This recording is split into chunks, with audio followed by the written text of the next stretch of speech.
Champions ট্রফির tiger স্কোয়াডে এবার জায়গা করে নিয়েছেন ৩ ওপেনার। সৌম্য সরকারের সঙ্গে আছে তানজিদ তামিম, পাশাপাশি ব্যাকআপ ওপেনার হিসেবে রাখা হয়েছে তরুণ পারভেজ ইমনকে।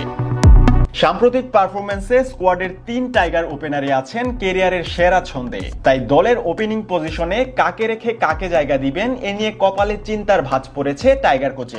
সৌম্য তামিম নাকি সৌম্য ইমন নাকি তামিম ইমন, কোন দুজনের জুটি দিয়ে ওপেনিং সামলাবে বাংলাদেশ এ নিয়ে জল্পনার শেষ নেই টাইগার ভক্তদেরও। এদিকে সাম্প্রতিক পারফরম্যান্সে নিজের সামর্থ্যের সুলকলা প্রদর্শন করেছেন সৌম্য সরকার।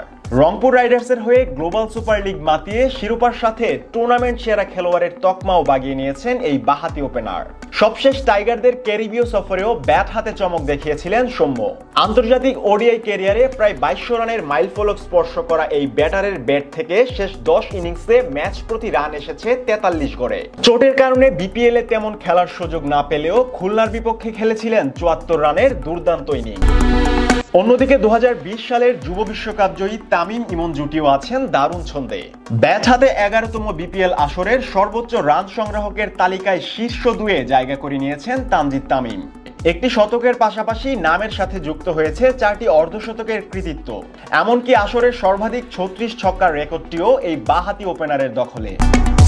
এছাড়া ৩৩৮ রান সংগ্রহ করে তালিকায় নাম লিখিয়েছেন কিংসের ওপেনার পারভেজ ইমন। ফাইনালে বরিশালের বিপক্ষে খেলেছেন ৭৮ রানের অপরাজিত ইনিংস। এর আগেও খান সাহেবের দলের বিপক্ষে ৭০ ঊর্ধ্ব ইনিংস খেলার কৃতিত্ব দেখিয়েছেন তরুণ এই ওপেনার।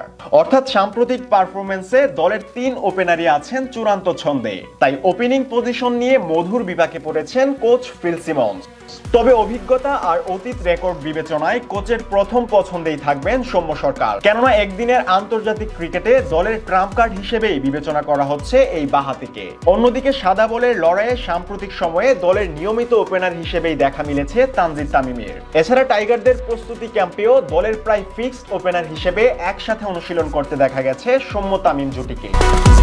তাই পাকিস্তান ও আরব আমিরাতের কন্ডিশনে ওপেনিং এর আগ্রাসী ব্যাটিং দিয়ে শক্তপোক্ত সূচনা করতে দলের আস্থায় থাকতে পারেন এই দুই বাঁহাতি জুটি। অন্যদিকে একদিনের আন্তর্জাতিক ক্রিকেটে এখনো অভিষেক হয়নি পারভেজ ইমনের। তবে সাম্প্রতিক ছন্দ বিবেচনায় তরুণ এই ব্যাটারকে ওপেনিং এ দেখা গেলেও অবাক হবার কিছুই থাকছে না। কিন্তু সব দিক বিবেচনায় টাইগারদের ওপেনার হিসেবে আপাতত এগিয়েই থাকবেন সৌম্য তামিম জুটি।